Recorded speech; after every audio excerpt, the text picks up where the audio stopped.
Hey, what's up, everyone, and welcome to the Black Side of Liberty. It's your man, Governor Wildstar, and I appreciate you for tuning in for this very special episode because I have a wonderful guest with me, my man, Larry Sharpe, who is a former candidate for Governor of New York. I'll be introducing him to you here in just a moment. Just want to say first, for all of you that are watching, you're welcome to drop some comments and questions during the broadcast. I'll do my best to, drop them here and so we can see them live.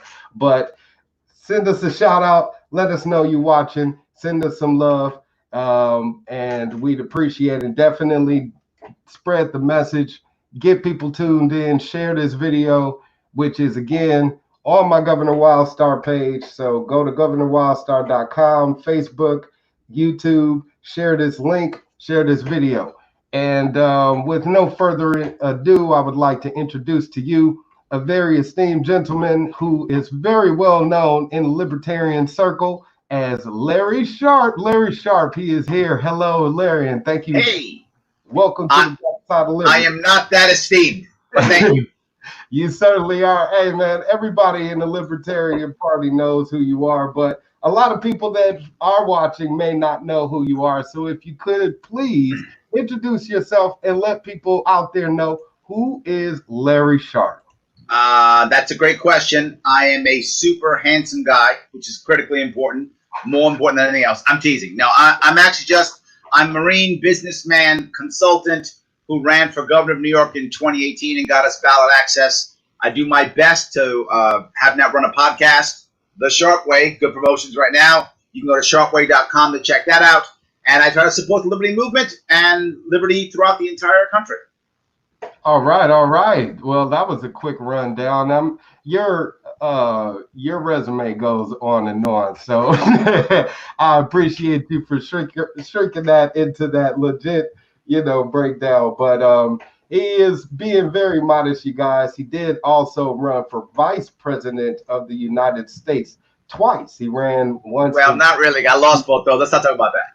Hey, he still ran, and that it means a lot to we the people because it definitely gives us presence, especially for Black people. It's very rare to see a person of color out on the public stage, in the political arena vying for such a spot, and especially governor of New York. So if somebody really cares, you can always just Google Larry Sharpe, and that's Sharpe with an E, and the E stands for entertaining.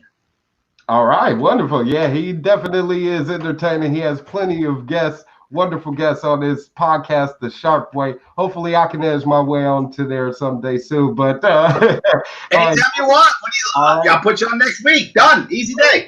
We'll do it. But yes, my man Larry Sharpe. Check him out. He has his own channel on YouTube and his website. Again, there is sharpeway.com.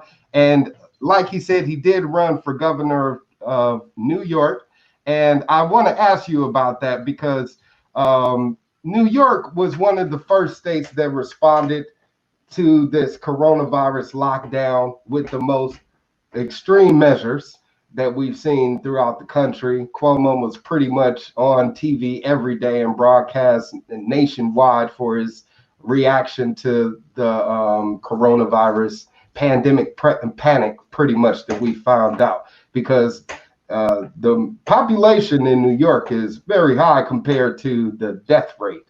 Amount of people that's not only contracted the virus, but again, those people have died, don't warrant the lockdown. And the issue you have to remember is we have the most dense city and the largest city in the country, right? Mm-hmm. New York State's about 18 million people, give or take, right? Give or take 18 million people, and New York City is give or take 8.5 million. And if you count the areas around it, it goes as high as 16 million.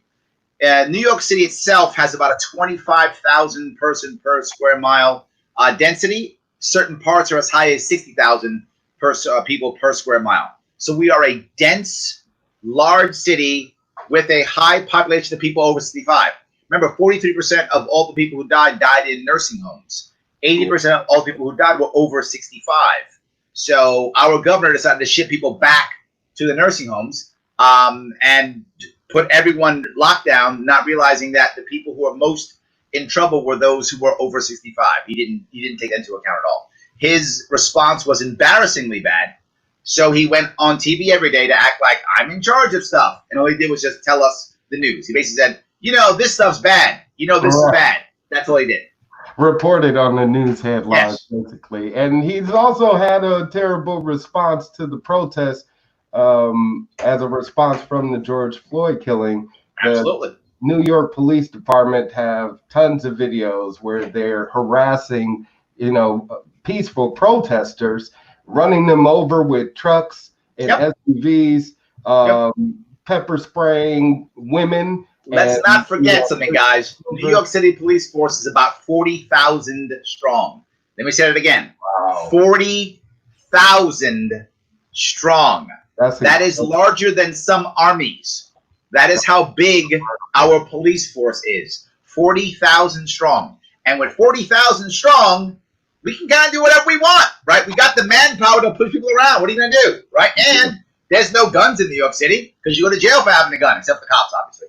So you got 40,000 people in gun-carrying cops in New York City. They do what they want. What are you going to do? Nothing. Right. So the answer to the protests about police brutality is more police brutality. That's the answer.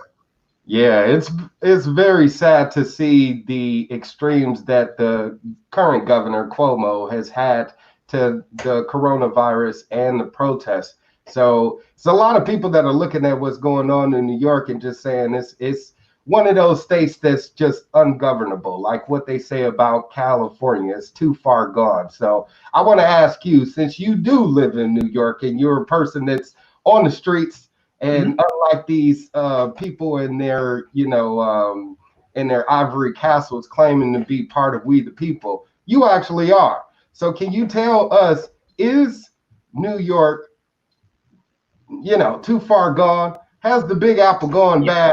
Yeah, there's a lot of problems here. And I'll talk about New York City and New York State. The New York City part will affect almost any city, but obviously the biggest city in the country will affect it more here. And the state will affect most states because most states actually aren't red or blue, but most states have blue cities and red outside the city. That's how most states work. That's how New York works. So when we first talk about the city itself is going to suffer tremendously. And so will most cities. Most cities won't come back to wherever they were. And the reason is the value of a city is people being together. That's the value. New York City is basically run as like a communist nation. So how can a communist nation survive? Well, because you've got a metro area of 60 million people, which means massive talent. And not just that, 1/3 of New York City residents are not born in the country. Another 1/3 are not born in the city. So it's a mecca for talent. Lots of amazing talent. You can start a business, grow a business. Man, the talent is here. Also, 60 million people in the metro area, which means customers. You can start a physical business, customers here. And finance here in New York. So the business, you need money. Oh my God, awesome, right? But that doesn't work anymore. And here's the reason why. COVID exploded something that was already happening, and that is the idea of telecommuting. You don't have to be in the city anymore. And how you find this is when COVID hit and Cuomo decided to trash my overlord, His Majesty King Andrew II of New York, decided to tell me that I can't go to work anymore. When that happened, all my coaching and consulting dried up, and I had to fall back to executive coaching, which is not a bad gig, but it's a different gig. So I do a lot of that now, which of course is like this through Zoom or through Skype or something like that. Most of those clients are relatively wealthy or relatively successful executives, usually in tech, finance, or law. Well, where are most of them? They're not in New York anymore. They're in their second homes because the wealthy people have second homes. They have one in Manhattan usually, and then one on Long Island, or one in the Jersey Shore, or one in upstate New York. They're there now.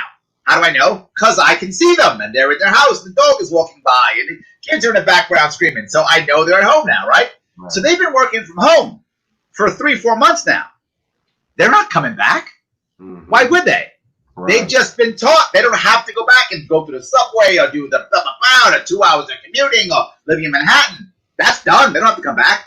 They're wealthy. They don't have to come back. They're not coming back. And when they don't come back, all the people who service them in the city no longer have jobs. Not just that, their juniors decide, I've been commuting from Pennsylvania, I've been commuting from Jersey, I've been doing a 2-hour ride from Long Island. I'm not doing that anymore. They're going to stop too. And that massive shift that happens in New York City, or used to happen every day, which was up to 4 million people every day, depending upon what day it was and how it worked, was going back and forth. That's over.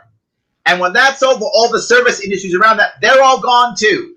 So that big issue goes away. The value of New York City goes away. And the worst part of it is our governor is so backward because he's never had a job. To your point, he's never been in the streets. He doesn't know what it's about. He hasn't figured out that 30 years ago, tech used to follow finance. So tech came to New York because that's where finance was. Those days are over and were exacerbated from another crisis, which was 9/11. When 9/11 hit, most of the banks left Wall Street and either went to Park Avenue or San Francisco because of tech is there. That's your state, right? Your state has a tech. So finance now follows tech. So we're losing finance in New York City and New York State. That's going away. So as that goes away, well, they go someplace else. Where's the tax base? Where's the revenue base? Where's the commerce? All going away. New York City is going to struggle for at least a decade to even come close to that number. New York State was losing over 100,000 people every single year. This year, which is why you see Cuomo talk about the census so much, New York State is going to lose 2 Congress seats. That is how bad our state is. We're going to lose 2 seats. That is how many people have left our state in the past 10 years since the last census. And it's not going to stop. So cities are going to struggle if we don't change how we deal with cities, number one. Now, the advantages, of course, is suburbia and rural areas will be able to take advantage of that. If you live in suburbia or rural area, remember that. If you are in local government, encourage those people to stay home and telecommute. Encourage that, support them, and they'll stay, and you will grow your local community.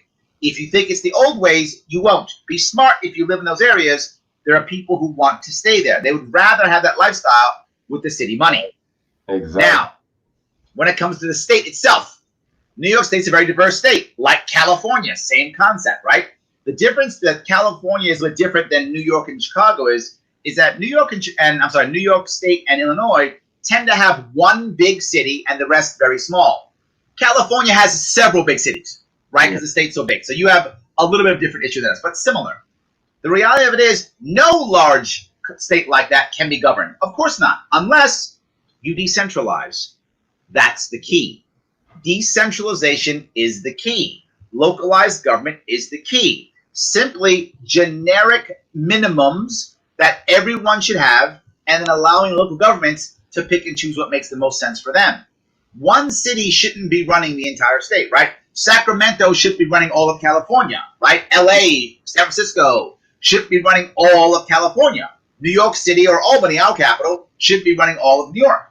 If you allow counties to be counties, if you allow cities to be cities, you will find happier population and people will move back and forth as they see appropriate.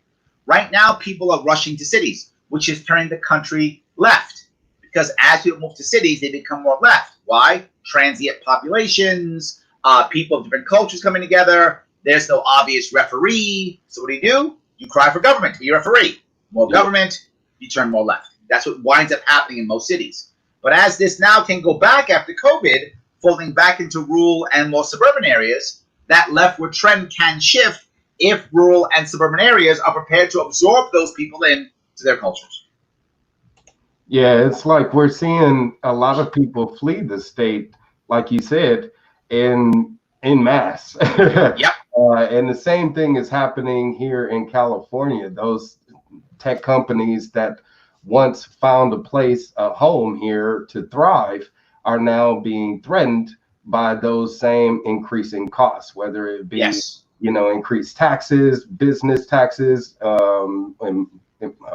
payroll taxes, etc., or them having to deal with the bureaucracy. The biggest issue you find with the technology, which New York State, again, government doesn't understand how business works at all. They have no idea.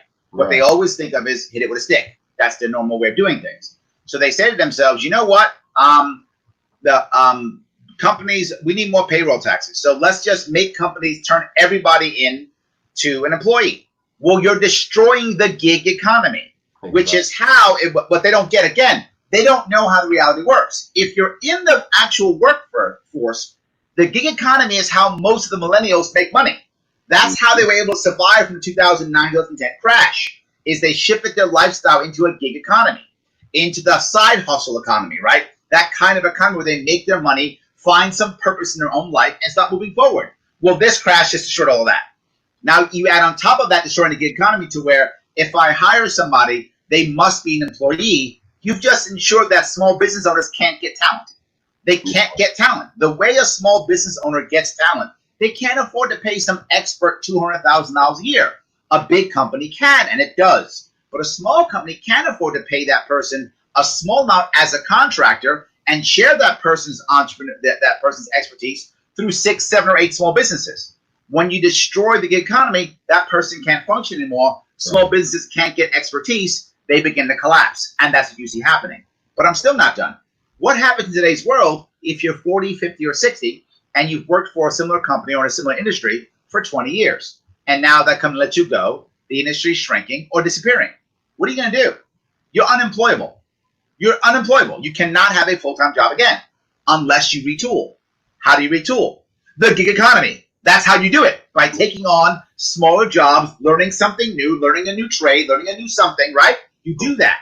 When you get that, now you get brought back on. That's how you retrain yourself. That's how you become a consultant and or get a new job, is through that. Look at LinkedIn. Look at everyone who's over 50. Every one of them has a short stint as a consultant. Every one of them does, because that's the only way you can get hired now. That's the way it has to work. When you destroy the gig economy, which is what the big states are doing, they can't survive.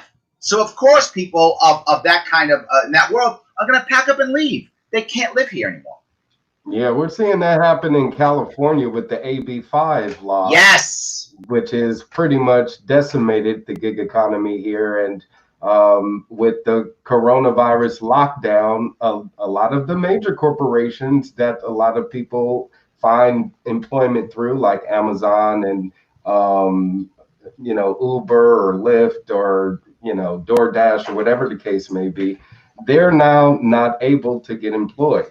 You have people that were, stenographers, and translators, and everybody that was affected by it, pretty much, that had to work as an independent contractor in the state. And the issue is, if you want to be an independent contractor, you should be able to be an independent contractor. And if you don't, you don't. Why does the government decide how you have to work in their state? It's unconstitutional. It makes no sense. It's unnecessarily intrusive. It breaks up the economy, right? There are some employers, right? If I've got the cash and I want Nicholas Wildstar all to myself and I don't want to share with anybody else, then I pay him a nice fat salary and I keep him to myself. Right. If I can't afford that, or look, I don't need Nicholas Wildstar the whole year, I need him in pieces during the week, then I pay him effectively to get him for pieces during the week, whatever that is. And that will naturally happen. And you might say, you know what, Larry, I don't want to be yours. I love you, but not that much. In which case, either I got to raise my salary really high to convince you, or I can't have you. And it's up to us to make a decision.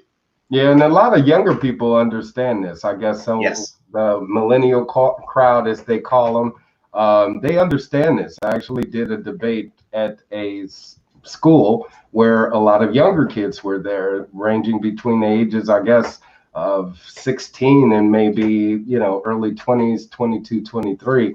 And when I was speaking about getting rid of the minimum wage, it resonated with them, because they understand, hey, if I want to be able to work my way up in the industry, it makes total sense that I should be allowed to take whatever wage the employer is offering. So yes, decentralization is key, and focus more on local economies. It should definitely be key for everybody watching. Please vote for your local candidates that are running. But I want to move on past that because there's some other things that are going on also in the world as far as what I was talking about before with these protests. And everybody has opinions across the board, ranging from, all sorts of different issues. But only mine are right. It's the sharp way. Of course they're right. Of course. So you actually made a video responding to Candace Owens that has got a lot of reception because of her. Not all good. Right. Again, everybody's going to have their say.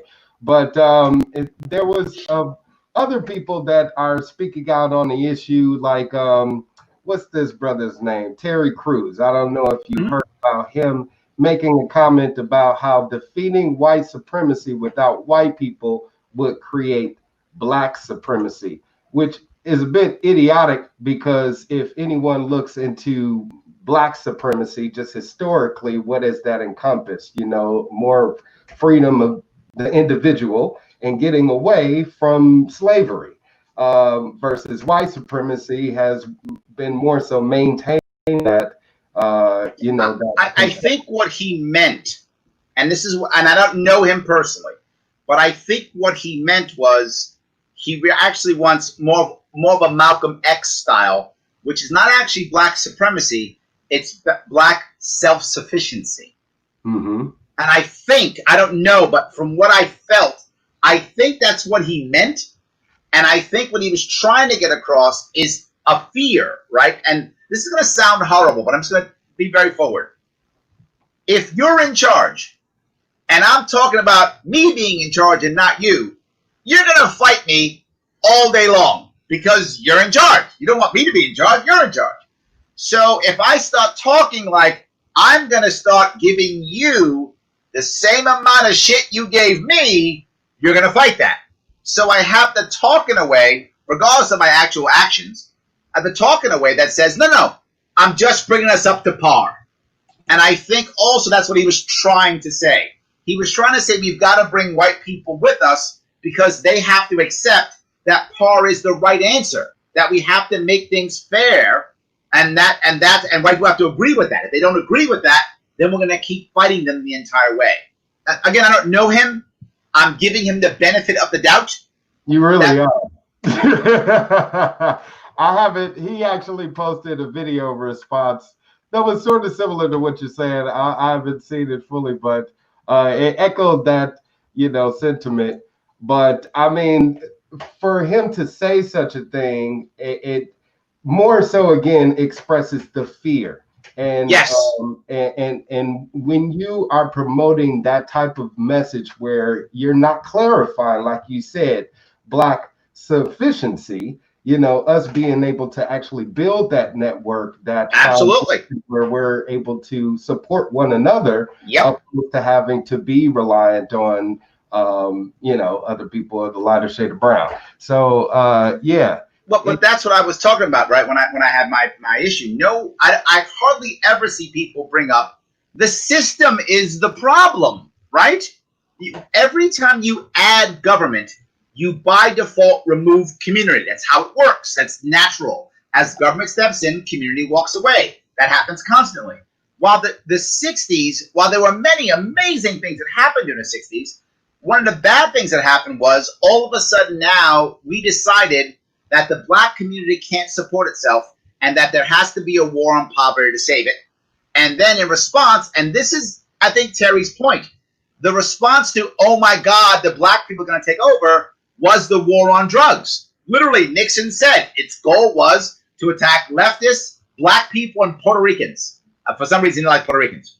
But that was Nixon's thing. I'm serious. He didn't like Puerto Ricans. I don't know why. He wasn't even about Hispanics. He didn't like Puerto Ricans. So anyway, that was his thing, right? So he said that. And again, his words, not mine. Mm-hmm. So the war on drugs is that backlash from what a lot of people in the establishment thought that the war on poverty was actually going to work. The war on poverty was terrible for us, and the war on drugs doubled down in the horror in taking the black man out of the family and taking the black man out of society and taking community out of the black community. It just removed it all. Now we know how bad it is because now it's in the white community, right? Remember when we were dying in the 80s and the 90s and ODing and dying on crack? There was no Narcan. Nobody was like that. What did we get? We got just say no. Right. Oh, but now white kids are doing it. Well, now we got Narcan. Now addiction's it's a medical thing now. Right. We're seeing how bad those things happen. The war on drugs and the war on poverty have now affected the white community. That's why now it's bad. Right now it's a big deal. And you'll see many people say, well, the white people get shot by cops now. Yeah, now that's why it's a problem. Yeah. That's why it's a problem. Nobody cared when it was do you remember, I don't know if you happen to remember this. Do you remember this is a little many years ago. Richard Pryor was talking. Did a comedy special, and in his comedy special, he was talking about a time when he got high on cocaine, and he was shooting his car. Yeah. You remember that? Yeah, absolutely. Yes, he's shooting his car, right? So he's talking about shooting the car, right? So he says the cops came, and he said cops don't kill cars, cop kills cars is what he said, right? And this is the 70s, he says this. This is 40, 50 years ago, Richard Pryor says this. He saw how it was working back then. Exactly. And it hasn't stopped. So all I can say is, I get what he's saying. I don't want, and I said before, when it comes to George Floyd, I said it openly and I'll say it again. I'm not concerned about justice. And I know that sounds crazy.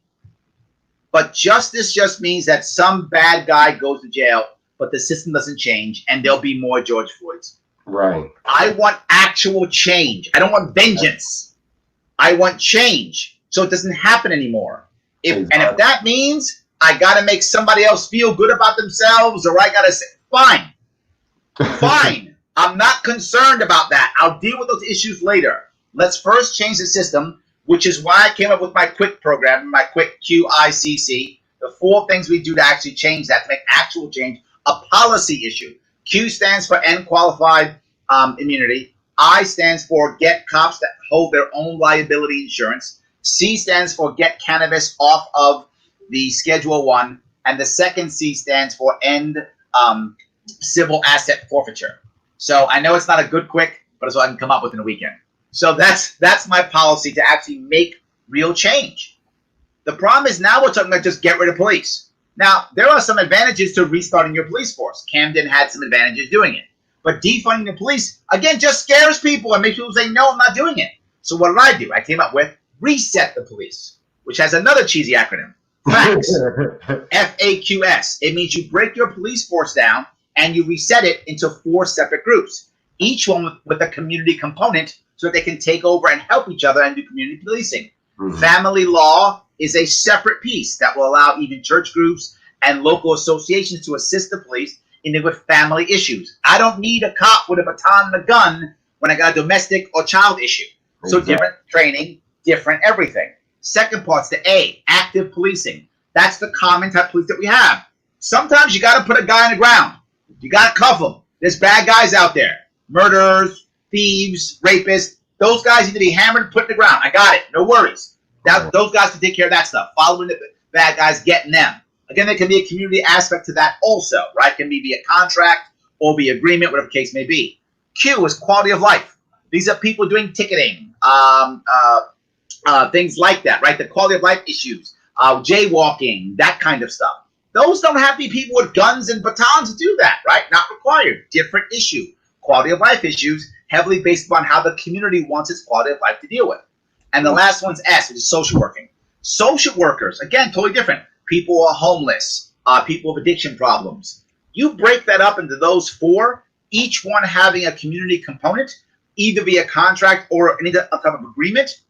Now things change, right? That's how you reset your police, not defund.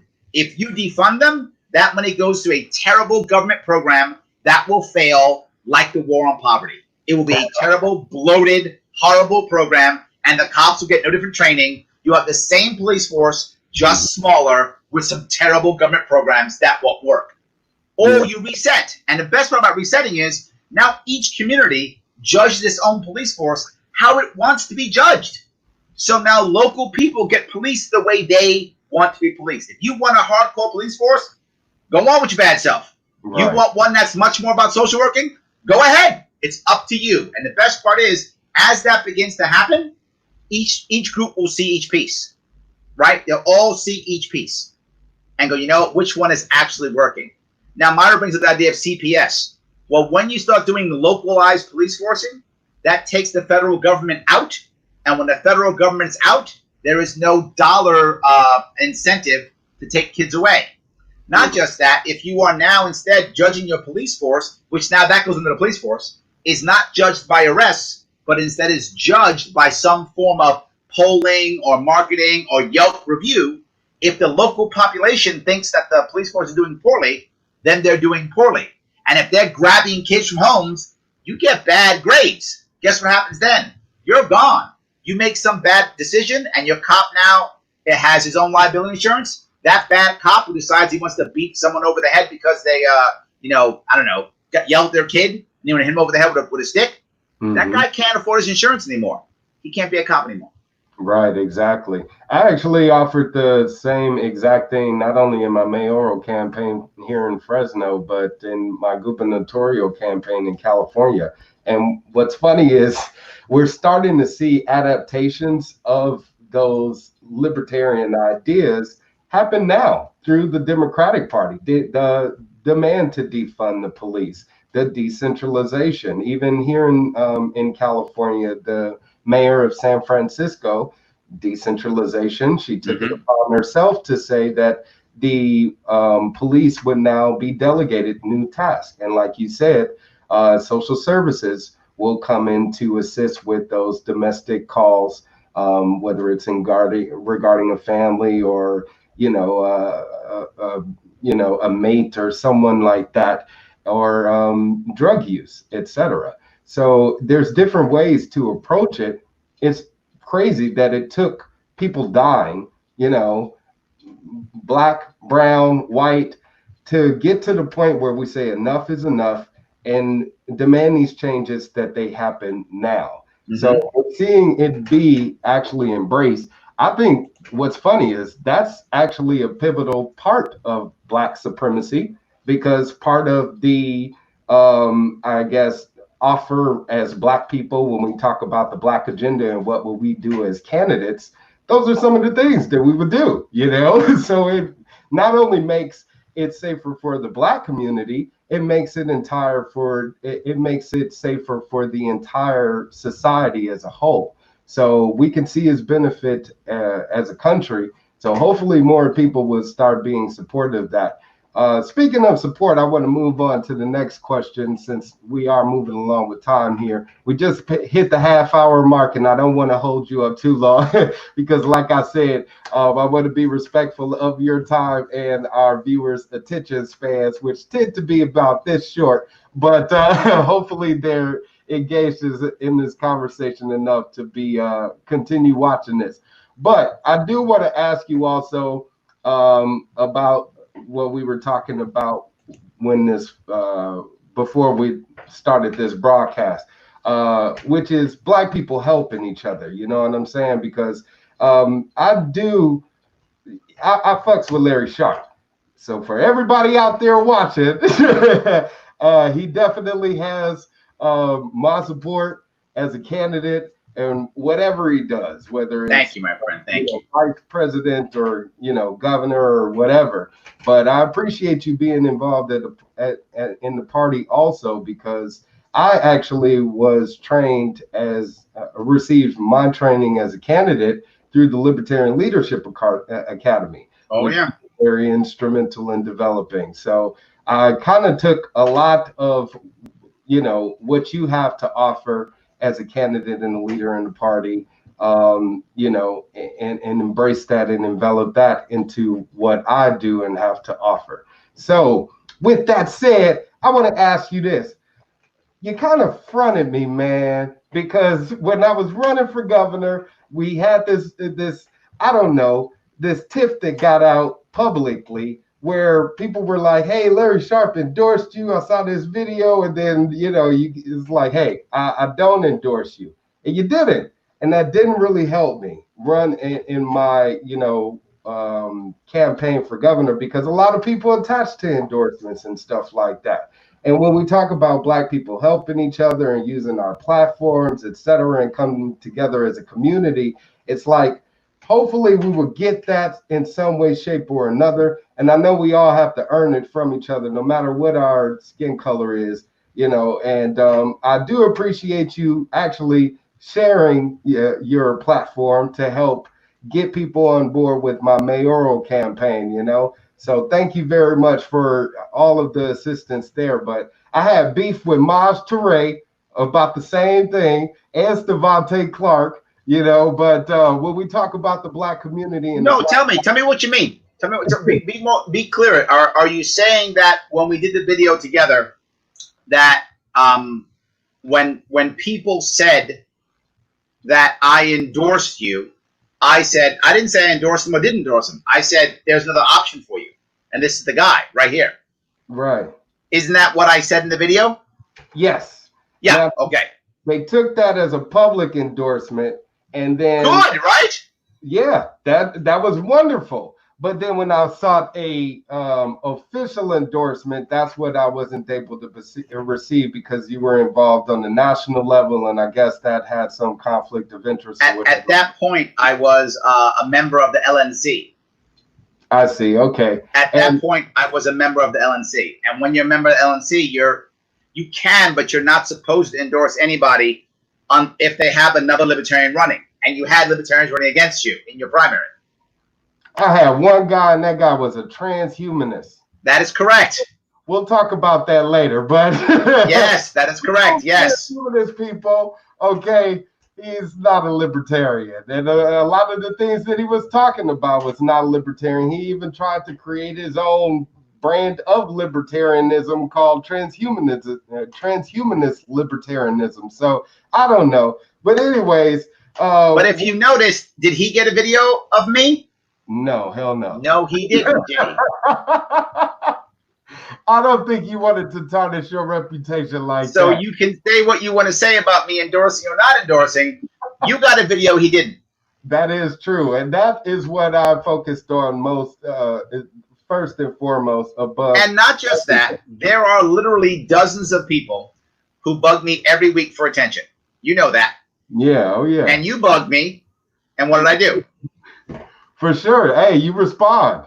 Hey, I appreciate that, because just saying. I know you got a full schedule and you're a very busy man. So I'm responding though. When you reach out, I respond. That's true. That's true. And that's what I'm saying. Okay, so for instance, when we were talking about with Black people helping each other, why don't we do that as a community? Why don't we have a when people were beating up Maj, the next week I burned on my show. Do you remember that? Yeah. The next week I burned on my show. Mm-hmm. So I see you're saying, why don't Black people help each other? Well, no. All I know is when I see certain people in trouble. Not just you. I'm talking. All right. So we were talking about the. Just saying, when I see people in trouble. We were talking about Killer Mike and him saying, "Hey, desegregation was actually a bad idea because." That's not what he actually said. Let's not. What he said was there was an advantage of segregation in that at least there had to be Black-owned businesses because Black people couldn't legally go to white-owned businesses, right? So there had to be a Black shoemaker because you couldn't go to a white shoemaker, right? Yeah, there had to be a Black restaurant because you couldn't go to a white restaurant. Right. He wasn't saying it was a bad idea. He was just saying that when that happened, what wound up happening is in the long run, you lost the idea of Black ownership. Mm-hmm. And that's always a issue in the Black community is Black ownership. And ownership mentality is what we've lost. But a lot of it, again, is because of war on poverty, war on drugs. And that's what we see now. I mean, you got Trump that's going to be doing his Trump rally, kicking off Juneteenth weekend in Tulsa, Oklahoma, the place of Black Wall Street, which was about 35 square blocks of Black-owned businesses, banks, like you said, shoemakers, clothing makers, all types of businesses that was predominantly and mainly Black. Yeah. It was the Greenwood district of Tulsa, Oklahoma, and it was actually attacked and burned to the ground by a group of racist white people. Well, the height of racism in America after the Civil War was around 1920. Right. And the reason why most people don't understand why this was true, there was if you ever watched the 70s TV series Roots, they actually bring it up in a small part of it. Many Black soldiers fought in World War I. World War I ended in 1918, the end of 1918, and in those days you don't fly an airplane back. You got to wait and take a ship and come back. So many of the Black soldiers who had enlisted or were drafted came back to their communities in 1920. And when they came back, what did they expect? They expected some form of equality. They expected rights. And people were like, no, thank you. And then public, again, this goes back to my idea of public execution. Public shows of violence had to be created for the white community against the Black community to keep the Black community in line. And right. Sadly, it worked. And most of it, if it wasn't government sponsored, a lot of it was, but if it wasn't government sponsored, it was definitely just ignored by government. You know, at its best, it was ignored. At its worst, it was sponsored by. Well, yeah, I mean, they sent in the National Guard, the Oklahoma State National Guard, to assist these mobs in pretty much terrorizing these people. It displaced over 15,000 Black Americans, injured over 3,000, killed over 300, estimated 300 to 600. But because a lot of records weren't kept and, Black people, like you said, were still being dismissed with regards to them being looked at as equals, there wasn't much record kept. Sure.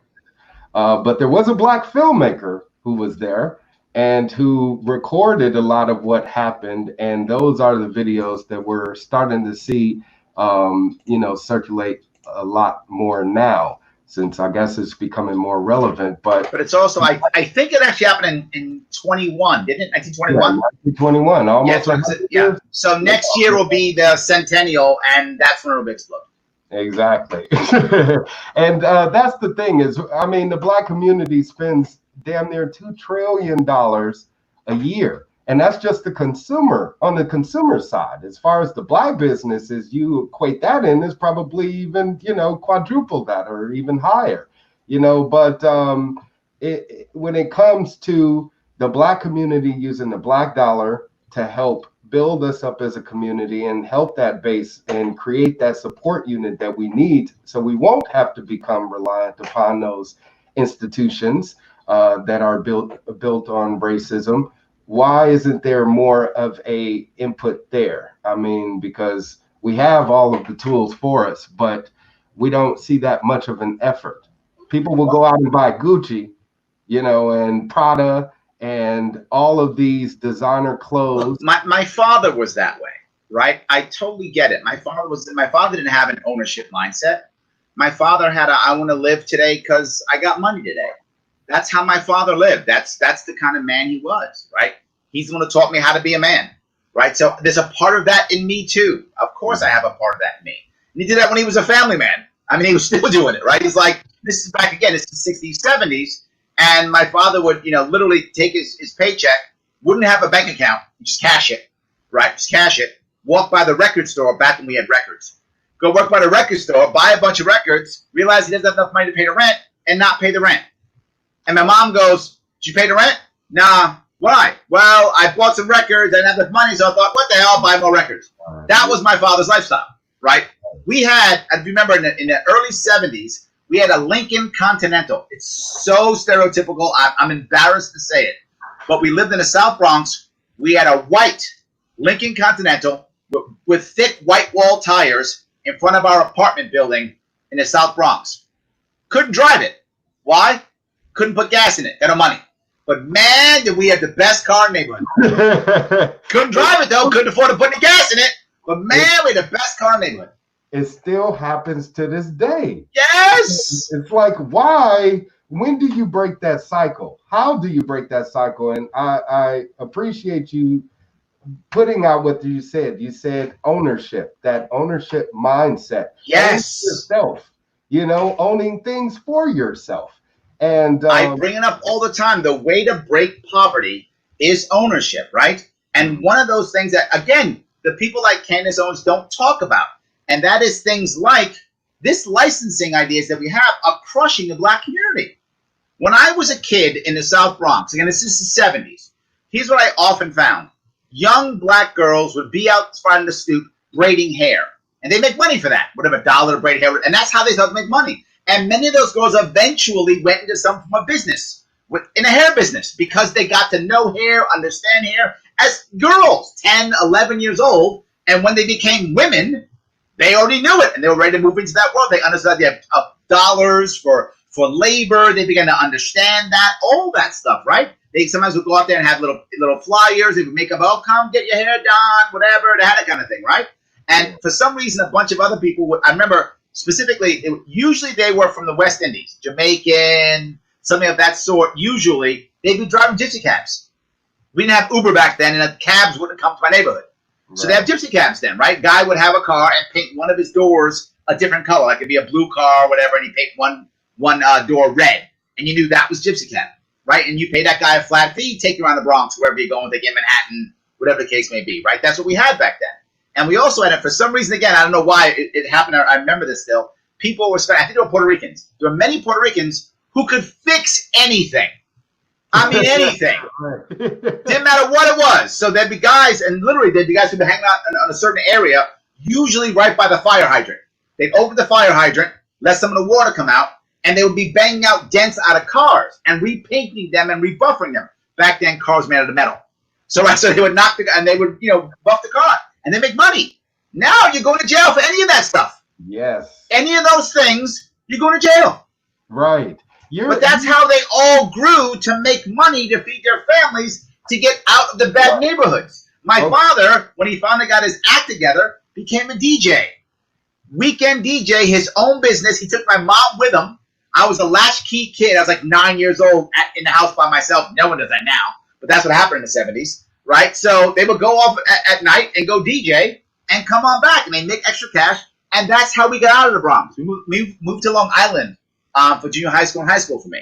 So I was able to go to a Long Island high school and junior high school because my parents were entrepreneurs. Finally, my father finally got his act together. That's cool. It's funny because you're touching on a lot of key libertarian ideas, like getting rid of the occupational licenses. And it's crazy because we have a lot of great ideas, libertarians. And it's funny because when we talk about, I guess, being more attractive to voters, not only the black community, but everybody, black, brown, every shade in between, we have some great ideas. We have occupational licensing that's now picking up, defunding the police. Trump just signed an executive order today to, reduce the amount of police practices that have led to these deaths across the country. So it's crazy that it's taking the amount of pressure from the people to make these actions happen. But libertarians have always been pitching this since they've been around since the 70s. Absolutely. Have some great spokesmen such as, myself and you, of course. But when it comes to the group itself, libertarians haven't picked up that idea. And we've been in those social circles. They're a bit dry sometimes. They're not as entertaining. And libertarians are kind of seen as being these kids in high school that have these great ideas, but they're like the kid in the back of the classroom. They get ignored all of the time simply because, they look weird or something like that. We're like the misfits. So libertarians have been deemed essentially losers. We've even embraced the fact that, hey, we're never going to win I haven't. Race. We're never going to win a presidential election. I haven't. I've heard presidential candidates, I'm not going to say any names, say that. And Yes. how can I get inspired about voting for you if you don't even think you can win? You know, I'll tell you what the issue is, and I bring it up often. And it was super clear to me this year over all the other years. It's always been open. I've always known it, but this was very open. The Libertarian Party has been winning arguments and losing races for 50 years. And so we're accustomed to it. So what has happened? Most of the politicians have left the party, which means most of the party is full of activists. And activists are wonderful, and we need activists. We don't have enough of them. But the problem is we also need politicians too. An activist's job is to get the people to think or care about an issue. That's what activists do well, right? They go out there and hoop and holler, say something, or write a bill, or do something, whatever they think is best for them, to get out there and have people care about an issue. A politician's job is to have an actual answer for the issues that the people they want to represent care about. That's very different. So an activist will hear someone say, for example, the ATF. Gotta get rid of the ATF. Get rid of the ATF. Oh my God, the ATF. And they'll jump up and down and scream and yell. But maybe in your local community, you don't care about the ATF. Your local community that you're running for may not care about the ATF. They may care about occupational licensing or whatever matters in their world. The activist Libertarian Party has to be right and righteous and has to let every single thing go. A politician can go, let's not talk about the ATF now, because my people don't care about that now. They might care later. And if they don't care about it, let the activists come in later and fire them up about it so they care about it. So now I can have an answer for it. I have to have an answer as a politician for the issues that my constituents care about. That's it. That's what a politician does. If you can't do that, you're not a good politician. You may be a better activist, which is fine. We need both of them. Our problem is our party thinks it's still an activist party because it was born that way. Our party was born as an activist party. So now people still think that. You see it in who we want to be our presidential candidates. We care tremendously. Are they activists and can they yell and scream well? I don't care about that at all. That doesn't matter to me. Can they give libertarian solutions for the problems that their constituents care about? Right. Can you do that well? You do that well, I'm in. That's what I want. I don't just want popularity. I don't just want activists. I want someone who can give a solution, to a libertarian solution, to the population that they want to represent. You can do that, good politician. Sadly, when we get those and they lose, because they often lose the first time, what happens? The activists tear them to pieces. And then they go, well, I'm not coming back. You guys are assholes. And we are. And they don't come back. I, luckily, just don't care. So I stay. I don't care what they say. It's irrelevant to me. So I stay. But most politicians won't. They will try, they will lose, and they will leave. And that's why so many of them leave. Look at 2016. Who's left from 2016? Me and Darryl Perry. That's it. Out of the 10 people who were of the most popular of the VP and presidential candidates in 2016, 2 are left. Me and Darryl Perry. Everyone else is somehow gone. Sadly, I expect the same thing in 2024 from the 2020 batch. Yeah. Most will go away. Some will stay. Kind of like a thing of the herd, and I think you touched on a few key things as far as the politician and the activist, because I've seen the opposite happen. I've seen activists such as myself get chased away because they're attempting to be politicians and marry that image. How dare you? Exactly. And, get shunned out for those reasons. So it's sad to kind of see that happening when the Libertarian Party is supposed to be this big tent and invite in all of these different talents, but yet the way ones that don't fit a specific image. And I'm not against activists. I mean, we need them. They're critical. They are some of the best. They are some of the best volunteers we could ever have. They bust their rump. They're amazingly imaginative. They have so much energy. We need them. So I want to make sure the audience understands. I'm not against activists at all. I love them. I need them. Please stay. I'm saying in addition to, on top of the activists, we also need politicians. It's like a business. You need marketing and sales and operations and customer service. You need many different types to make a business function well. And the same thing when it comes to a party. You need activists, but you also need operators and you need politicians. You need all three of them. You're right about that. It's kind of like getting that special recipe together. And I think that's how we're going to start winning over not only people, but start winning elections. Right. So hopefully everybody watching out there will take heed to what's being said in this video, especially those activists that would like to get motivated enough to run for office. Sure. You know, and for you politicians out there to tap into that base of activists. That way they can help motivate that, constituency to get you elected, because we do need each other and the two do work hand in hand. So, Larry, I do appreciate you for being on. I've held you long over time. I do have one more question before we get out of here. And just so you know, every guest that I have on here, I ask all sorts of questions. They never know what the hell I'm going to say. So I appreciate you for being a wonderful sport for answering all of them. You know what I'm saying? But I do have one more question, because one thing that's, I guess, highly misunderstood about Black people, and Black people assume this as well as white people, is that Black people don't wear suntan lotion. So since you are a light-skinned brother, can you tell me, is there times where you just, slap on some suntan lotion? Is it necessary for you? Do you let the melanin do his thing? I don't wear it. It's true. No? I fit the stereotype. I do. I remember, this is a true story. When I was, I'd never burned in my life. I didn't know what a sunburn was. It never happened to me until I was 19 years old. And I was stationed in Okinawa, Japan. That's his picture, by the way. I was stationed in Okinawa, Japan.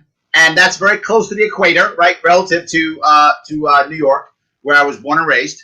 And I was outside all day again, and I'm in a shower, and my skin feels dirty. And I'm like, why is my skin so dirty? I had no idea. It was my skin peeling off because I had a sunburn. I'd never had one before. Right. I had no idea. I was like, is this dirt? Oh my God, it's my skin. So I actually had a little bit of a sunburn. I had one. But no, I almost never wear sunscreen. Almost never. All right, cool. Yeah, I don't mind getting darker. Right. I was gonna say, I bet you. I don't mind. Golden brown when summertime comes. It's fine. I get a nice dark brown. It's all good. I don't mind. Well, yeah, out here in California, the sun can be a bit, horrible sometimes on the skin. So, just make sure you put some nice shea butter on your skin, some I gotta lotion up though. That I gotta do. I gotta lotion up. For sure. That I gotta do. Well, Larry, you can't tell, but I got a big grin on my face, just like this mask here. And I do appreciate you being on the Black Side of Liberty to talk to me and all of the people watching out there right now. So thank you very much for, again, being a guest on my show here today. Absolutely. Have a good one, brother. You too. God bless you, brother. And everyone, that again was Larry Sharpe, who you can visit and learn more about at sharpeway.com. Please go over to his website now and find out more about him, because I'm pretty sure he's going to be not only involved in the party more, but hopefully be running for office. And we can get him elected, because we need more people like him to be speakers of we the people. Let's do this. We have an election coming up, and I'm pretty sure there's a primary in New York. I said that in the last episode. So New York, get on the ballot, help this man, other libertarians that have learned from him, such as myself, through the Libertarian Leadership Academy, get elected. So help him get in office. Find out more at sharpeway.com. And thank you again, Larry Sharpe. And I want to make a few announcements before I get out of here and wrap this up to you guys. Please definitely find out more about the recall for Gavin Newsom. If you're in the state of California, we can get rid of Gavin Newsom, y'all. The recall initiative that was started earlier this year, it failed. It didn't meet the signature requirement, but we have started another one as of June 10th. The Secretary of State did give approval to a new recall, which you can again get involved with if you go to recallgavin2020.com. If you're here in Fresno, contact me. Let's get 1 million signatures, as many as possible, and get Gavin Newsom out of office right now. And also, of course, be sure to tune into my next episode, which will have my man Joshua Smith, who is running for the chair for the Libertarian Party, the National Libertarian Party. So be sure to check that out this Thursday on Black Side of Liberty. And to all of you out there, I appreciate you for tuning in. All my beings of light, art, culture, and knowledge, tune in next time. Take care, and may the light of God and liberty shine on each and every one of you. Peace.